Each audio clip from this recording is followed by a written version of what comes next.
मैं बताता हूँ तुझे एक रमज़े बारीक ए पसर, तन सरापा खाक है, जाँ है मगर वाला गौहर।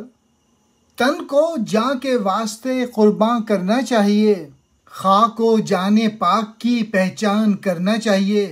अपने तन से तू अगर टुकड़ा करे कोई जुदा, वो हमेशा के लिए यकसर तल्फ हो जाएगा। शाह हमदान अल्लामा इकबाल से कह रहे हैं, ए बेटे बरखुरदार, मैं तुझे एक रम्ज़ की बात बताता हूँ, और वो ये कि जिस्म सरासर मिट्टी है, जबकि जान एक कीमती मोती है।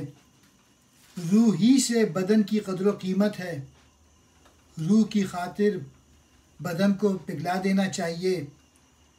पाक और खाक में तमीज़ करना चाहिए। दोनों में जो बड़ा फ़र्क है उससे आगाही ज़रूर है। पाक यानी रूह और खाक यानी जिस्म का इस्तारा है।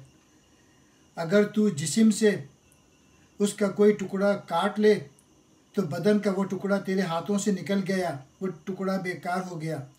लेकिन इसके बरक्स वो रूह जो महबूब हकीकी के जलवे में महू व मस्त हो जाए, अगर तू उसे हाथ से दे दे तो वो फिर तेरे हाथ आ जाएगी